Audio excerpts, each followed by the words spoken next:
just a good old boy. Well, this is what we're doing. We're spreading commercial fertilizer today. We're so far behind and under the gun trying to get caught back up that we're having to try to spread in the rain. It was raining earlier. The ground's soaking wet, and I've went ahead and I brought the 4710 along because we're probably gonna need it at some point. But we I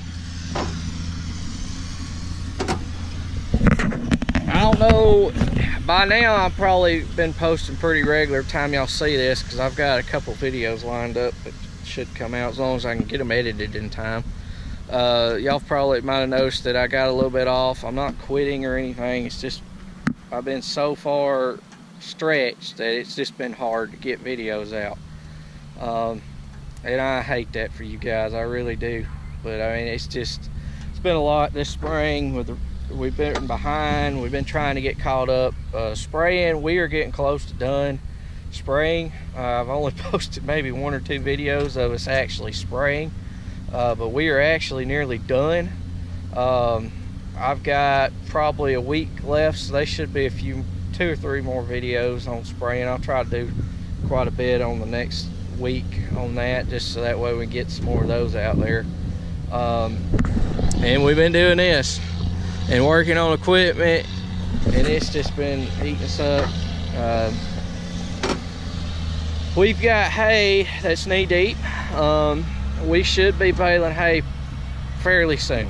I know that seems kind of early for some, but here we start earlier than a lot of places do because we are so far south. Our seasons come earlier and they leave later down here in Georgia, so compared to further north. But we should be, I'm gonna say we'll be baling hay in at least by the 1st of May. We've got some that I think will be ready in 2 weeks, maybe the last week of April, which is when we started last year, maybe 1st of May, so we'll see. Kind of unknown right now. It's just kind of see how things go. But we are staggering the fertilizer this year. Be the first year we've ever done that, to try to give us a little bit extra time if it does like it does last year and the year before and rains so much that we can't get to the hay. We're going to try to stagger it this year to maybe give us a little bit of extra time when it comes to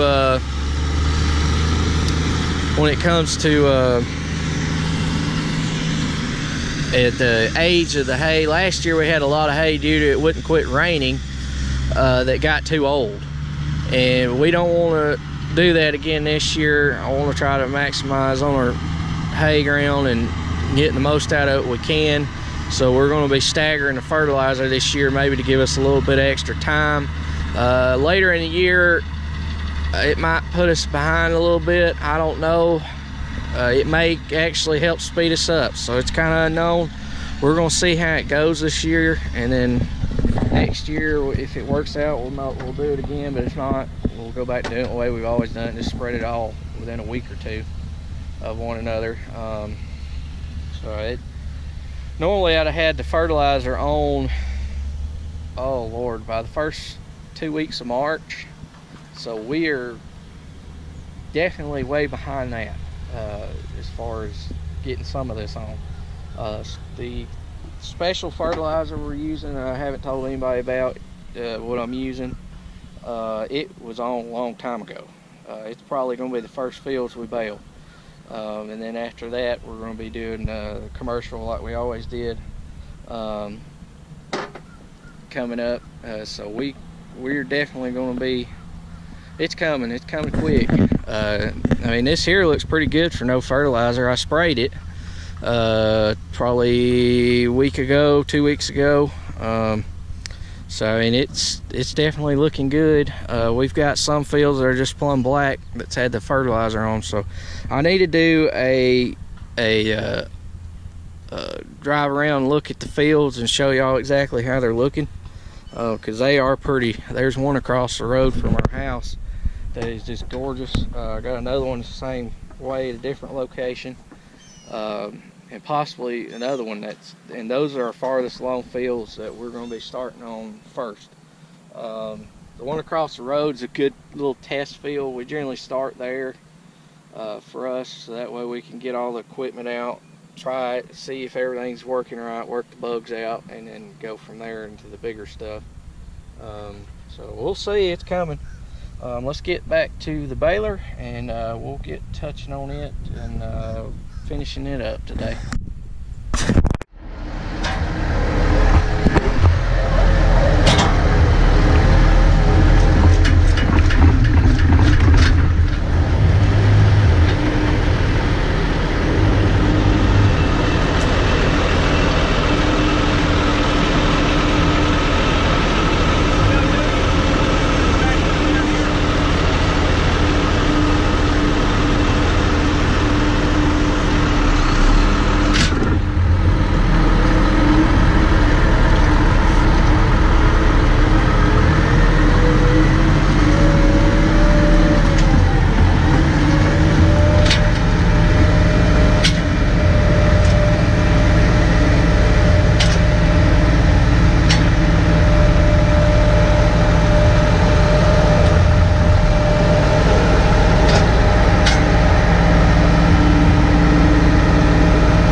Well, today's video, we're actually going to start off with this agtronix hay moisture sensor.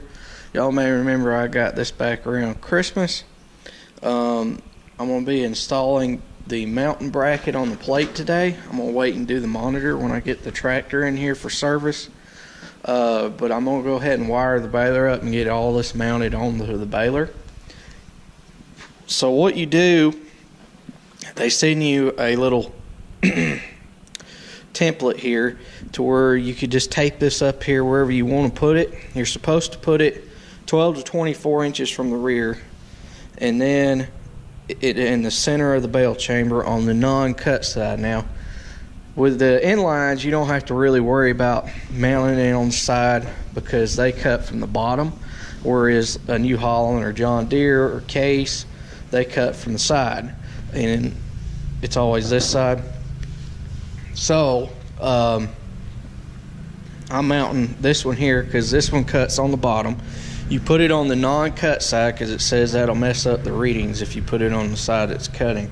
So what I did is I just taped this up here. I took a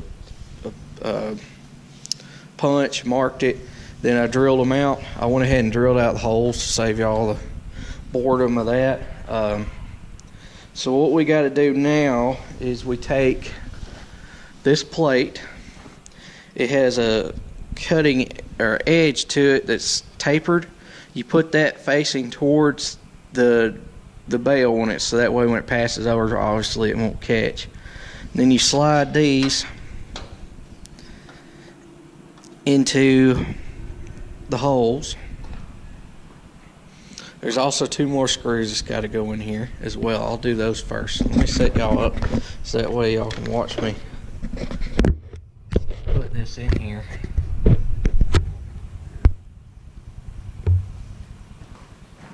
It's pretty easy. There's not a lot to it. The instructions aren't very good, but once you figure it out, I mean, there's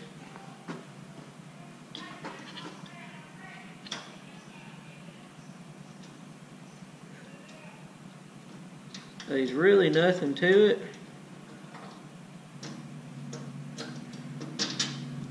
You just stick the bolts through and just tighten it down, and then it's got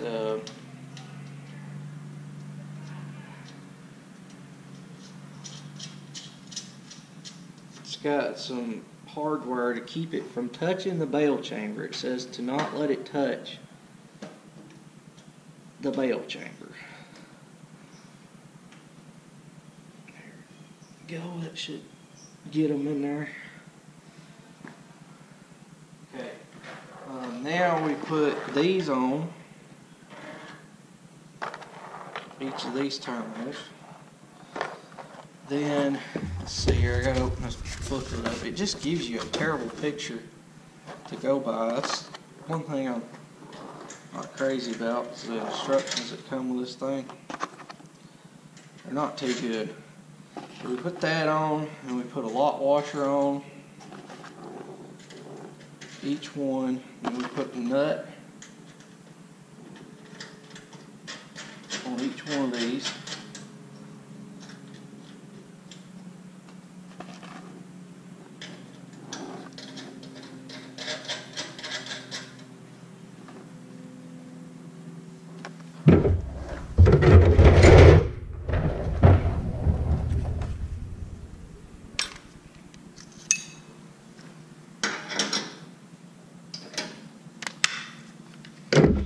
Now we're going to tighten these up.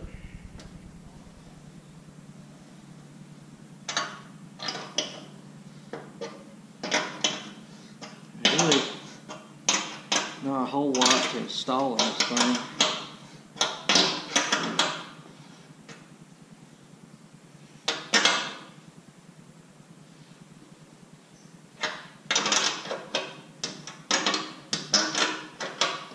Said to make sure that these terminals do not touch anything. So when you're putting this thing together, if you buy one of these, make sure that they're not touching the metal, which the way it's made, it's pretty well. Now, to wire this thing,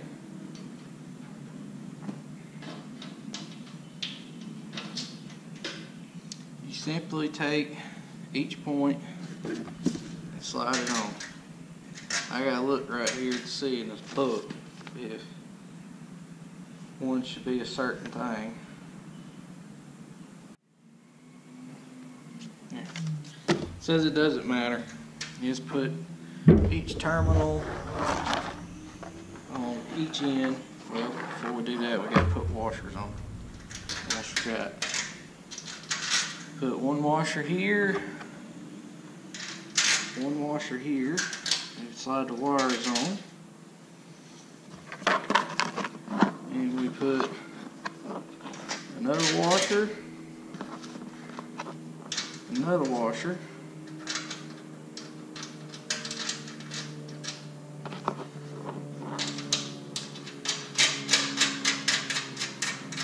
and then you tighten it down. And it's mounted now. Pretty well it. Besides this, all you do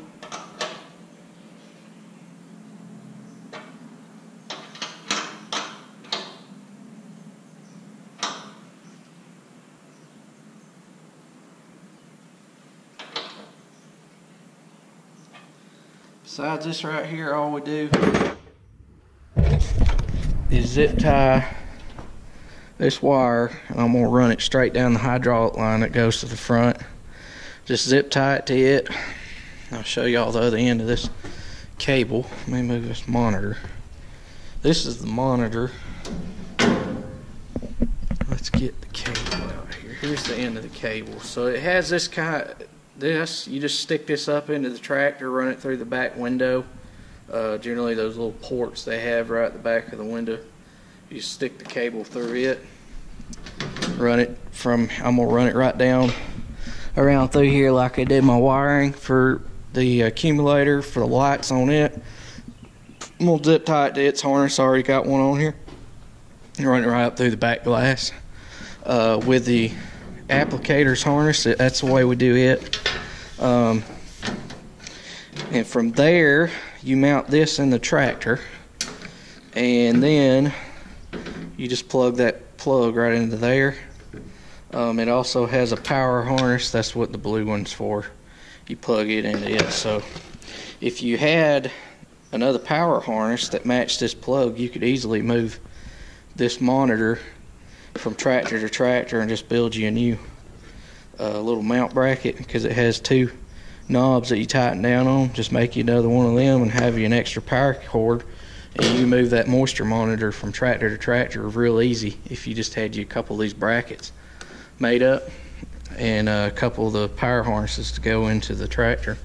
Then it'd just be plug and move, and that'd be it. And you can move it real quick if you needed to. So we might actually look into that, but we'll see.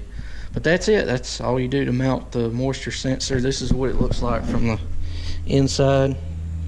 The way it works is when the bale goes over these two bolts and makes contact with them, it from the moisture and electricity it goes through it, somehow it reads and calculates exactly how much moisture is in it. So that's putting the moisture sensor on the spar baler, the agtronix bale moisture tester. We have the Winrow probe that they sell. It's in the Agco version of it that they built for Agco. Right here we have that one already, but I wanted one to mount on the baler, so that with this preservative kit that I built to go on this thing and made myself to go with it, so that way if we get next to a wood line or get close to a ditch and the moisture starts creeping up, and just flip that switch on and we'll know right there where we need it, and it'll help save that stuff, because it is expensive just to leave on. So thank y'all. Alright, let's thanks for watching. Please comment, rate, and subscribe. We'll see y'all next time.